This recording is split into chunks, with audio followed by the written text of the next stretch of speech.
Welcome to PseudoPod, the weekly horror podcast. We will show you fear in a handful of syllables. Go forward at your own risk.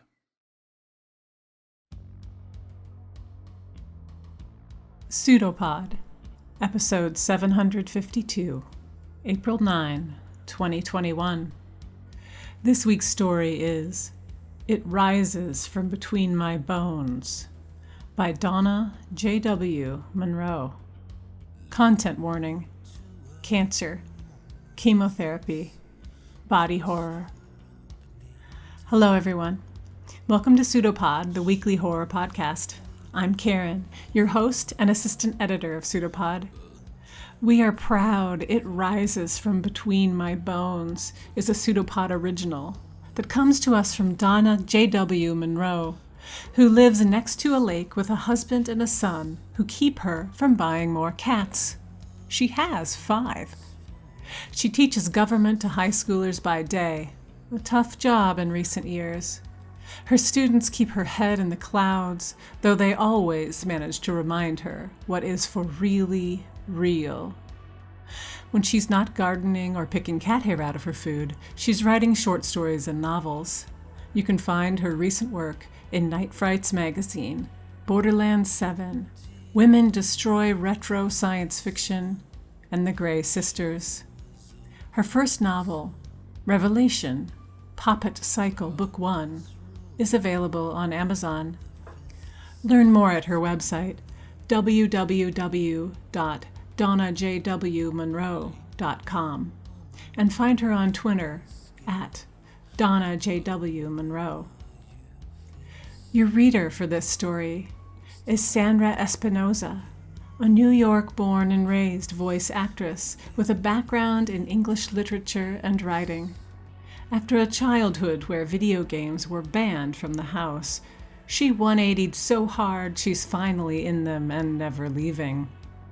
Voiceover training in between jobs, fan projects she created for her favorite games soon gained recognition and led to her first paid role with Wadjet Eye Games.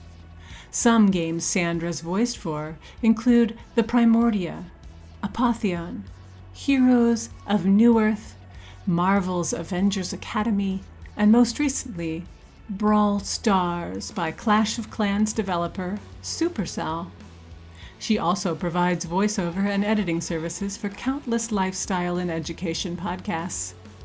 When she's not voice acting, you can catch her on Twitter or Facebook under the handle Dusty Old Roses, obsessing over good food, good games, and the color pink. Now, without further ado, we have a story for you, and we promise you, it's true.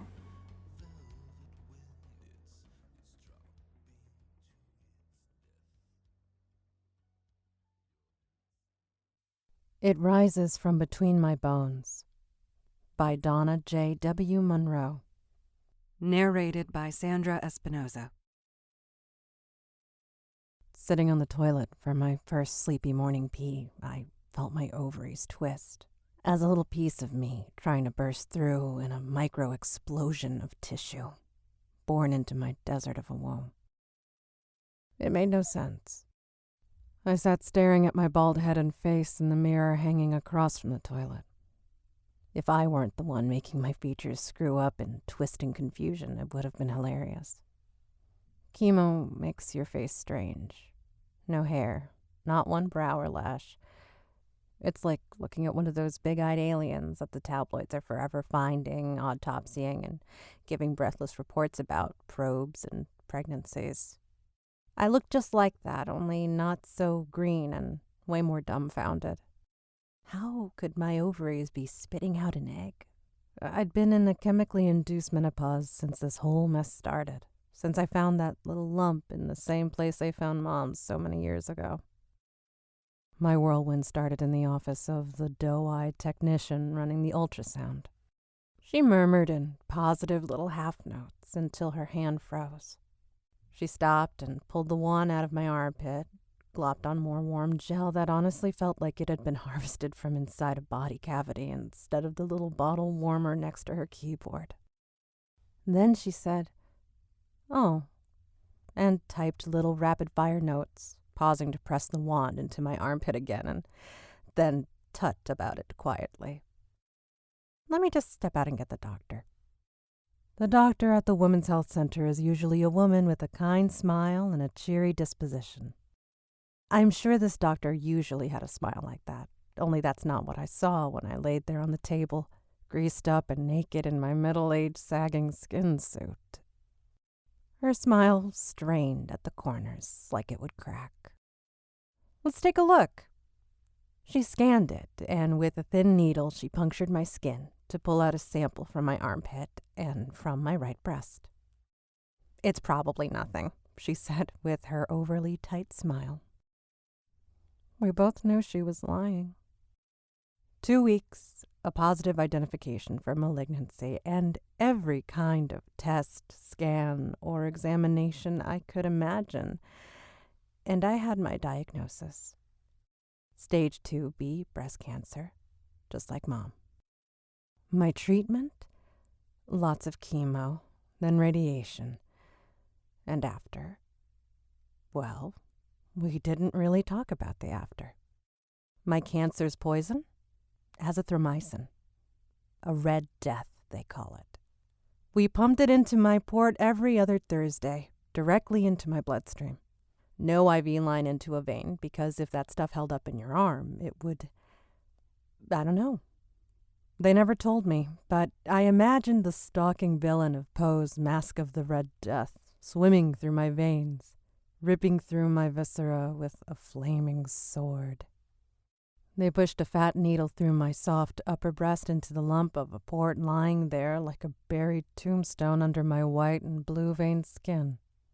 The flush of saline that washed into my taste buds was the bitter taste of plague spreading through me. Only the poison wasn't meant for me. It was for the true invader growing inside a duct of my breast and bursting through the walls, dotting my lymph nodes with little clones. When the hair on my head fell out after the first week of treatment, I lost every other hair on my body, too. My husband, Matt, laughed and said, "Now you don't have to worry about shaving your legs or your pits." I laughed, but when I looked in the mirror, I was looking into the eyes of a stranger, stooped from the weakness that the chemo created. Haunted eyes. I didn't want to die. Not then, anyway. I loved my life teaching high schoolers about ancient civilizations and living with my Matt, my handsome husband and best friend.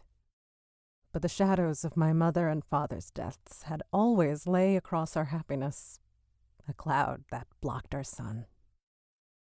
And now I was living the nightmare.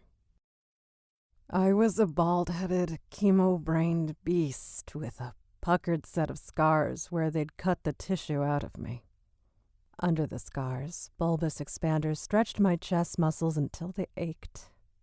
Every system of my body, so firmly in my control before the cancer, became another bit of collateral damage sacrificed to my cure. My skin grew dry and thin as tissue paper.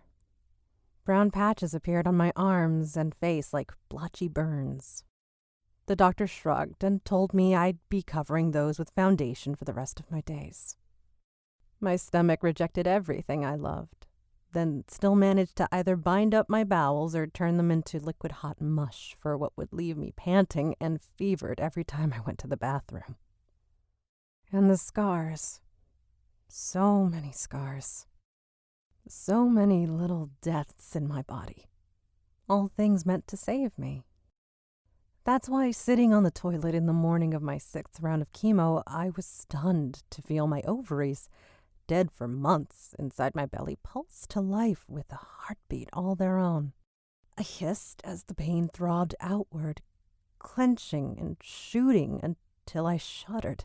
The other foot soldier symptoms Major General Cancer visited on my body hadn't wrenched such pain from me.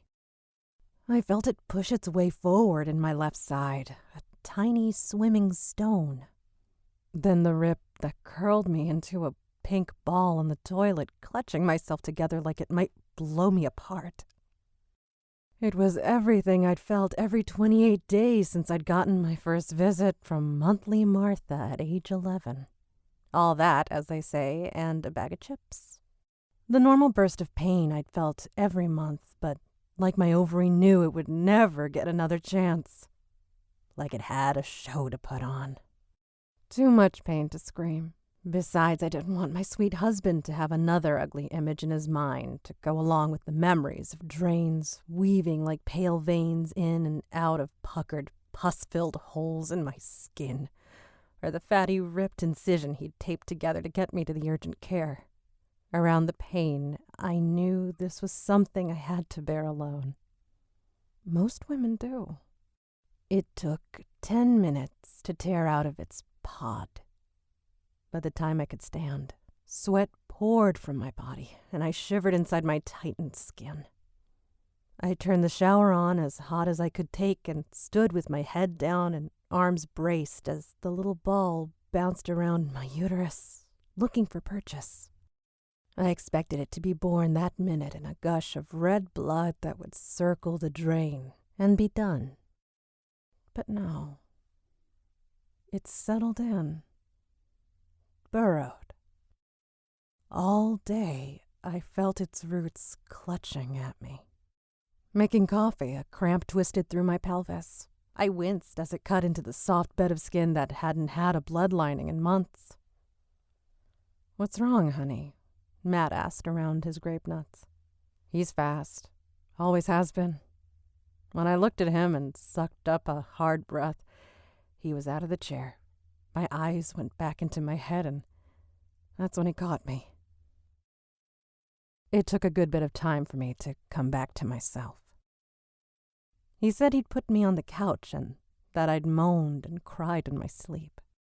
When I woke up, the sky was blue and my pain was gone. I pressed against the soft swell of my belly, and there was no tenderness, no shooting, stabbing pain. I thought maybe it was just another one of those personal hells that come with fighting against a tumor. Another indignity that the doctor would note in the computer for posterity, nodding and mumbling some shit about how each thing was to be expected. Who wrote their scripts? I didn't have words for the other bald skeletons that wandered through the waiting room of the cancer center. We were all hollowed out and skin stretched over bones by the treatment that killed the vile little bits of us that were out of control. The fast growers die first. The hairs, then the nails, then the tumors. Sometimes the tooth enamel. Sometimes other things I didn't know I could lose. One time I spit out something so thick with blood it was black.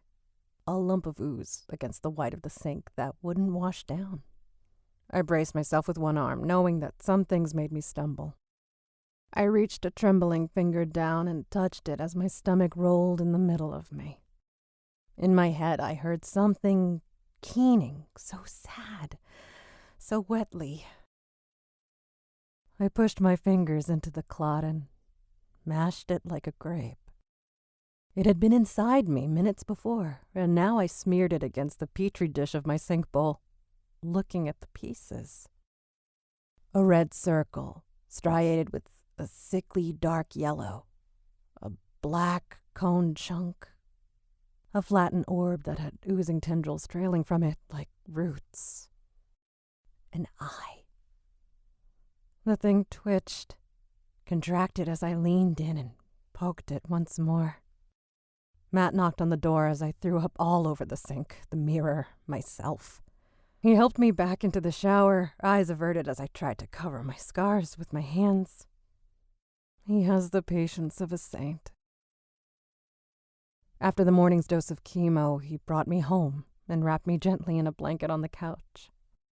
Sometimes when I laid there, I watched him out of the corner of my eye. How could he love me with these things growing inside me?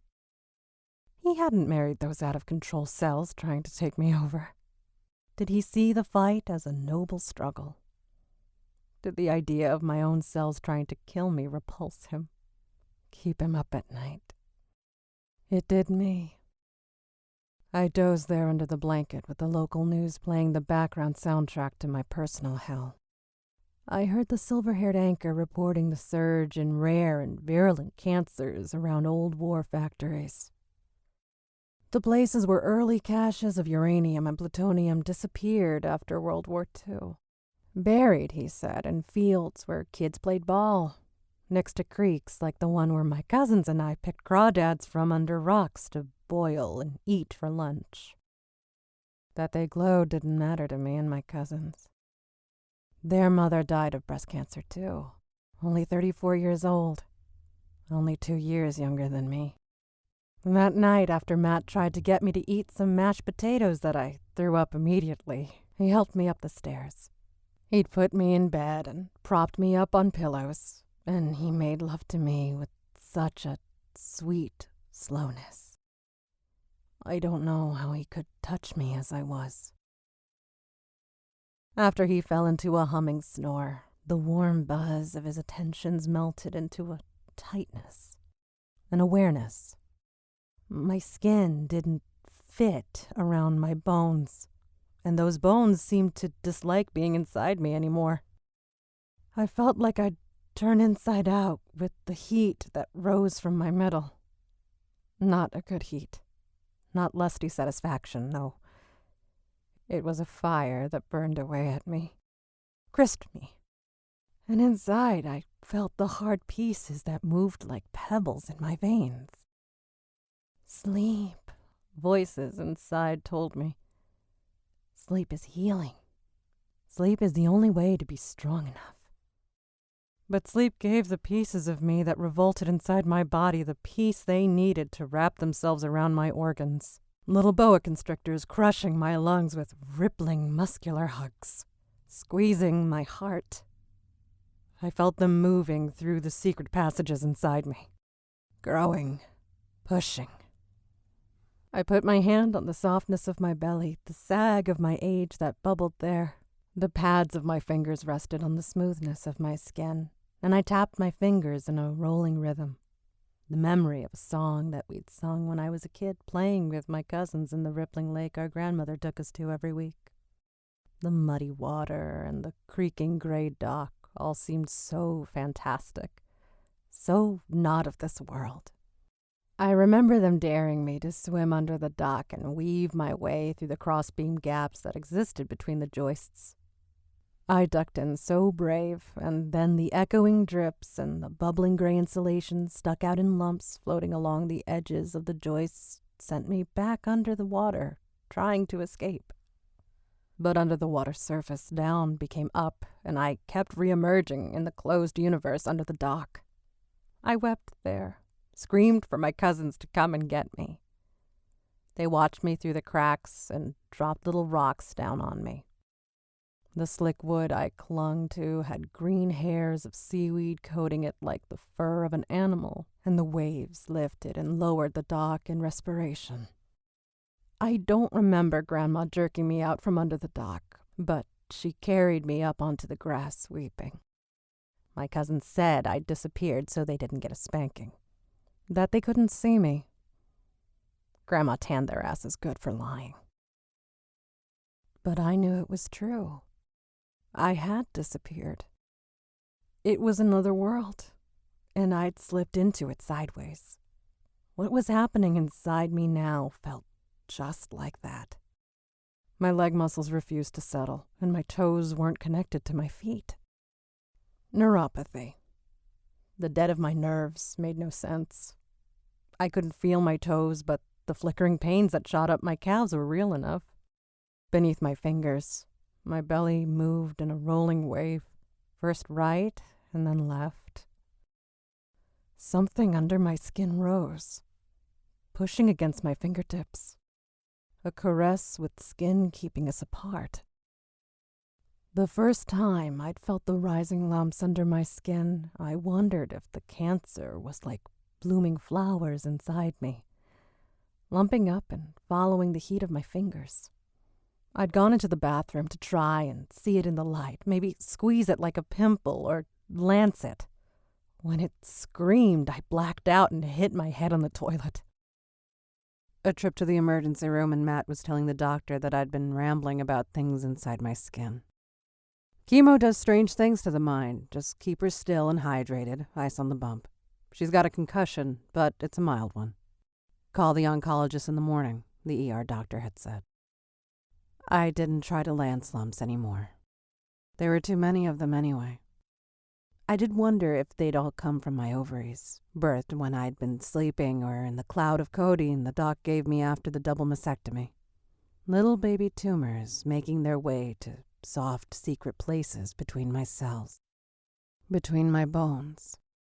Matt asked me how I'd slept each morning and if I needed anything every night. I'd learned to say no. The time between the course of chemo blurred into moments of bloody gums and constipation, vomit and diarrhea, and of course, the traveling lumps that grew and receded by the hour.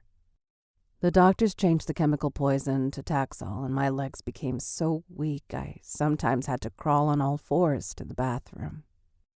I didn't even try to sleep with Matt upstairs, since each stair rise was a mountain I couldn't climb, and my legs gyrated restlessly all night long. They didn't belong to me anymore.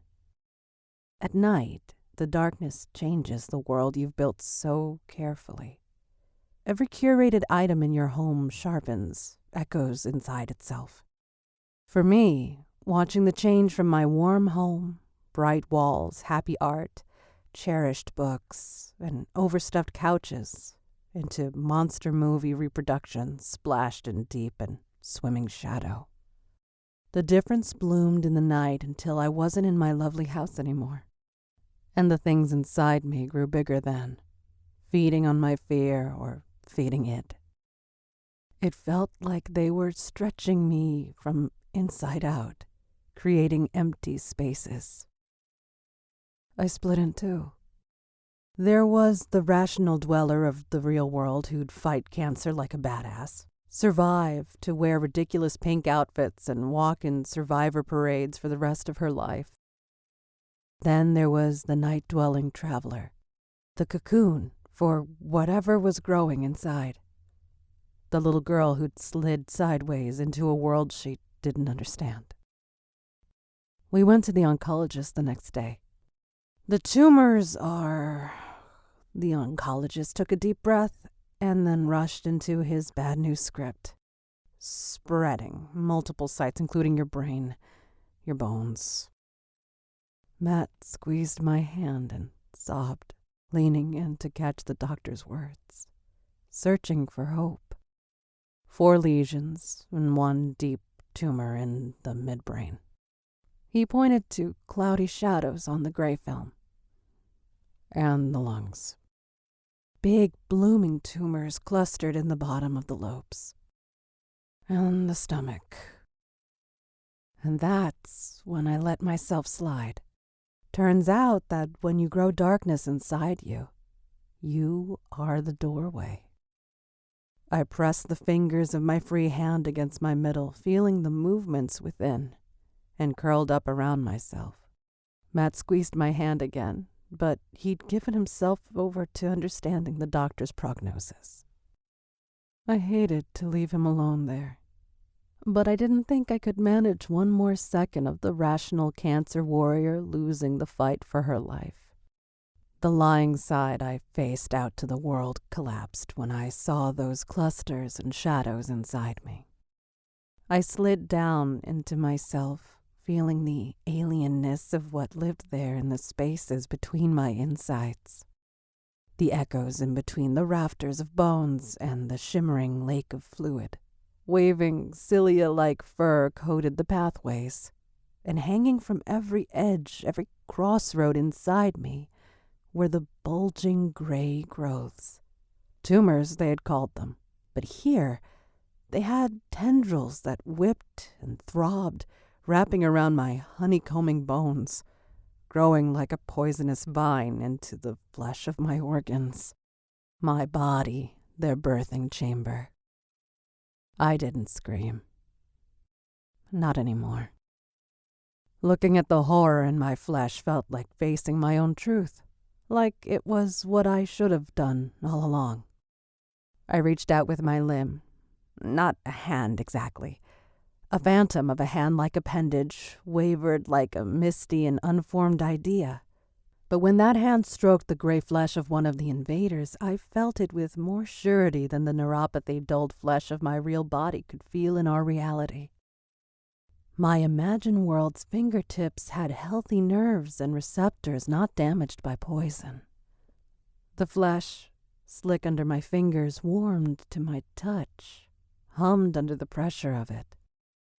From the center of the lumpy, gelatinous body, an eye as red as an angry wound and shot with bright yellow highlights, opened with a slow, flowing retreat of the thing's flesh.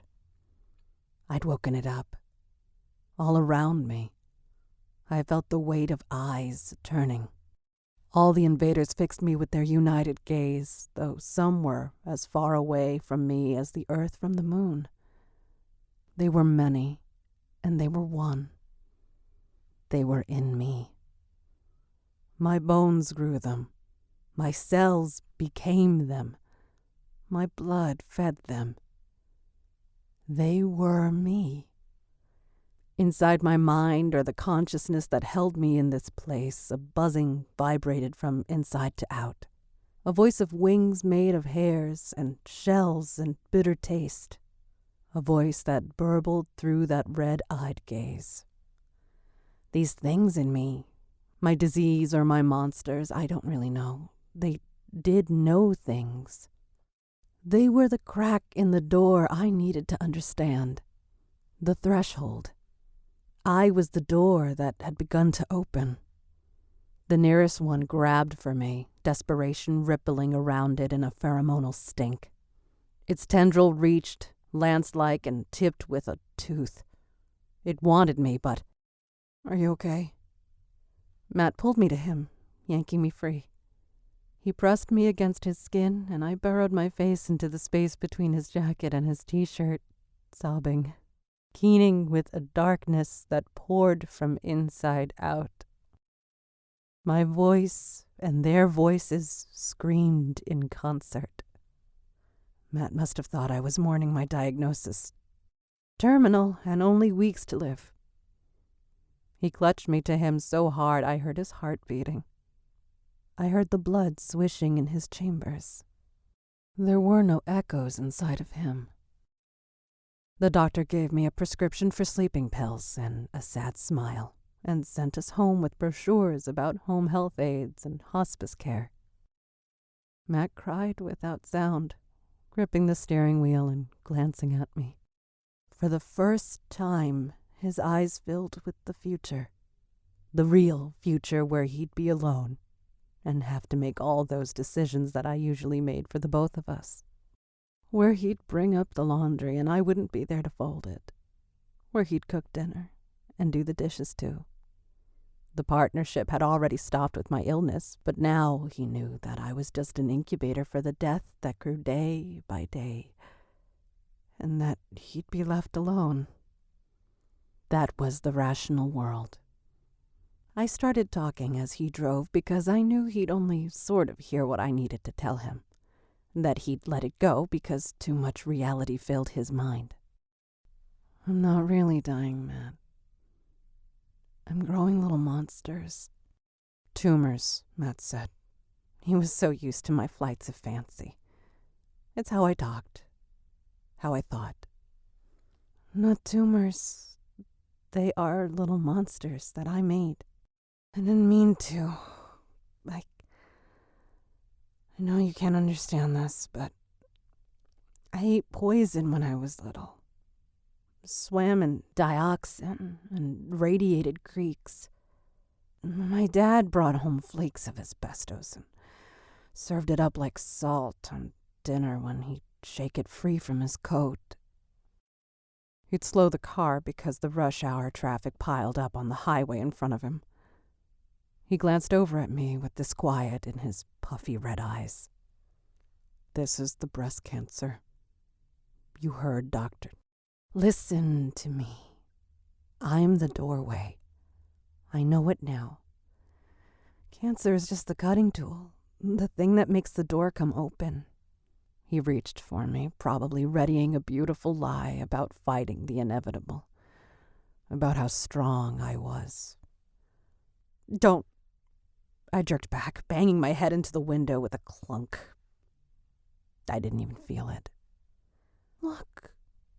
I held up my hands in the long space growing between us. Pink and fleshy, my hands hung there in the slanting light, but a gray corona of shadow that shouldn't exist in the bright afternoon shimmered around them. I touched one of them. It told me how long they've tried to open a door, how hard they've worked to change us, to change the whole world. I quieted then, giving my strength over to holding myself here. My eyes fluttered shut, and I didn't respond when he called my name.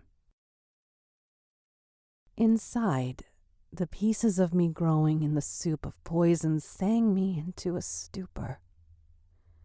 They promised me so many things.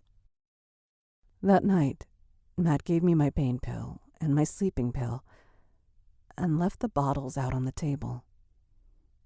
Maybe he thought it was a kindness to leave my life in my hands. We talked about it when my father had died.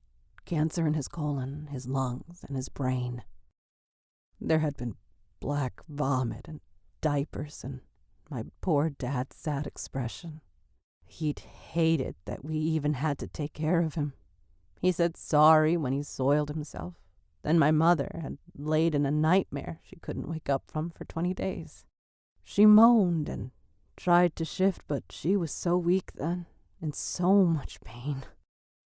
I told Matt that I would want to kill myself if it got that bad. And here I was, just as bad as them, and Matt had left the option on the table. Only the cancer wasn't just a ball of fast-growing cells.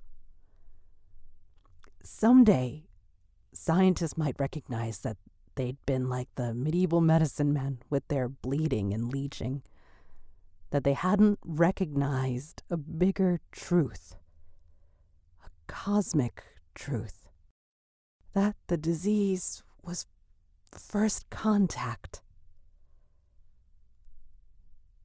The next day, we went to the hospice office, then to the lawyer to sign my final wishes into reality. I held it together until the lawyer started talking about me in the past tense.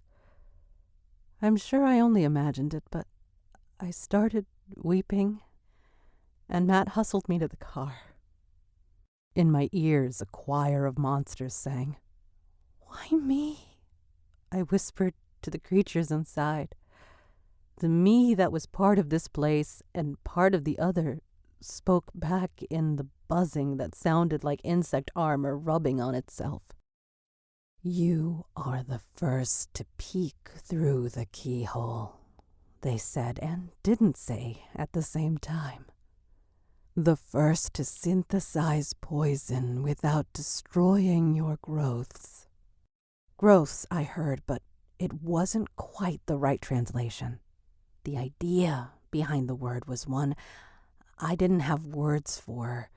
The idea flashed around in my head, and I saw the creatures again. But behind them, through them and me, and the toxic blood that held us together, I saw another world blooming right inside my body. The things beyond that rectangle of space flowed through an orange burning sky, shaded by the brightness behind them. But the outlines made no sense in my mind. Massive limbs that didn't flap or walk or touch any surface. Flagella so long and tangled there wasn't any way to see their beginnings and ends at the same time. The expanse captured there was like a mirror you might look through sideways and see on into everything that wasn't in front of it. A trick of optics, the scientists might say, but what did they know? Someday they might recognize. Only they won't. They wouldn't because... Sweetie, Matt shook me. We were home, car ticking away its heat and bright cement of the driveway solid under us. You weren't there for a minute. He stared, blue eyes wider than they should ever be.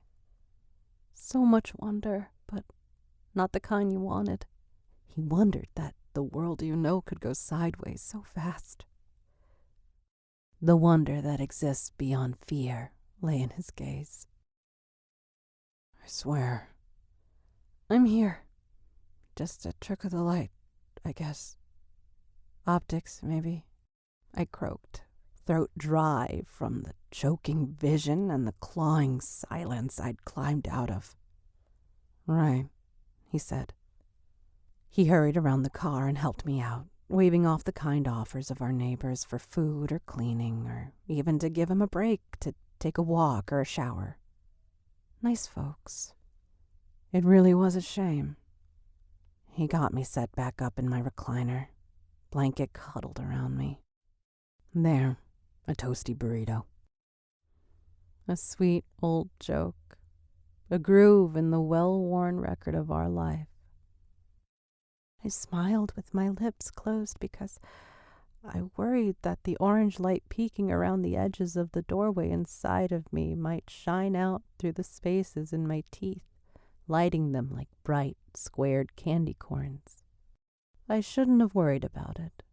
He didn't want to be near me anymore and was starting to turn away. I wasn't mad about it. He'd seen the shadow of what I was in the other place. I'd phased out and in, right in front of him. I'll get dinner, he said. I reached out so quickly you'd never known I was dying.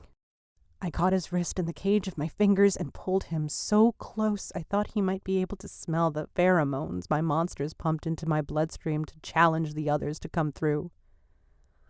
It was the final call. Stay, I said, clinging to him. I've always loved him. Since high school, through mullets and poverty and disappointment and joy, we'd been inseparable. The perfect team.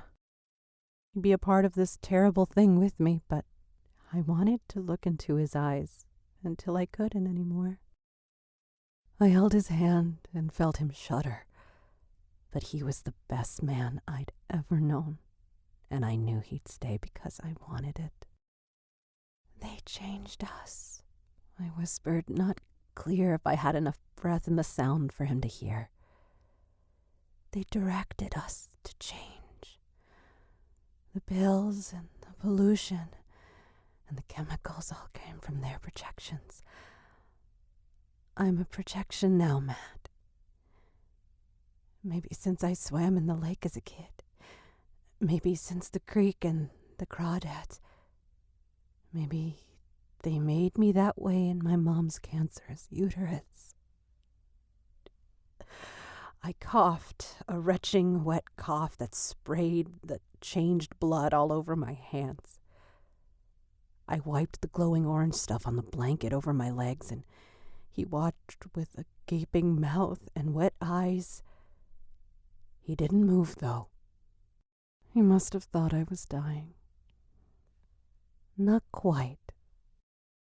I'm the first, but there are more coming. I'm sorry, my love. He shook his head and ran his hand through my hair. Our tears flooded our eyes as my doorway opened. Tears that boiled off his blistering cheeks. His hair crisped and curled as it burned. I wanted to stop, but I am what they made me. The fire bloomed outward from my body. Each of the little spots the doctor called malignancies collapsed into voids and spaces. The me that was left inside swung open, as wide as my body and the whole sky. The others pressed and struggled to get through that space. It didn't hurt. I was beyond the physical pain of stretching like a cosmic cervix giving birth to galaxies. My poor Matt didn't know I watched his eyes until they dried up into glass. I held his skull until it turned to ash. I pressed the ash to my open frame, painting my lintel with the soft gray bits until they, too, burned away. Inside out or sideways, I'm the door. I'm the first one. But there are more coming.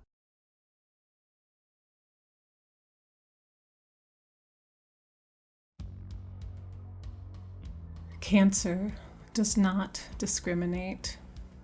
It is a monster that does not care who you are.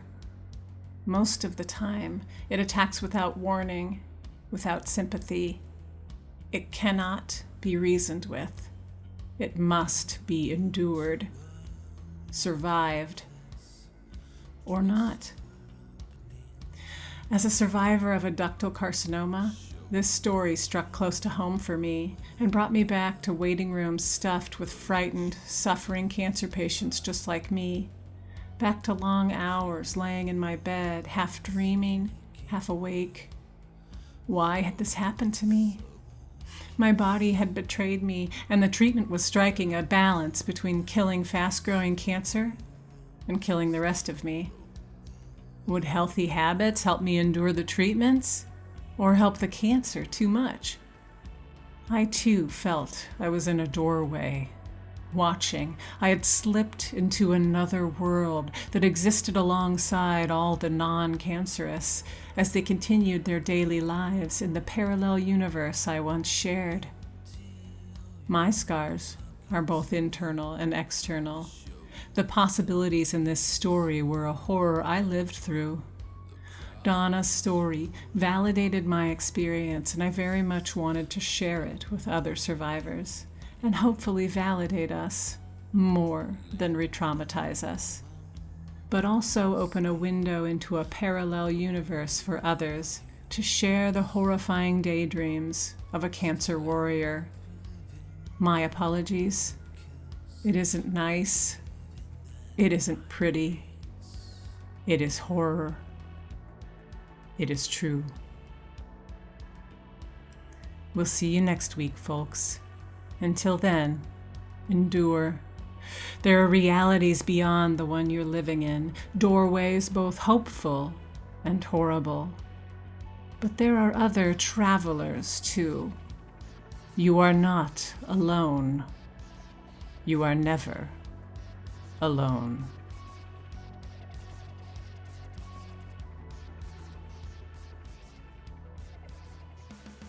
It's a PseudoPod. It's a big foot. It's all about podcasts these days.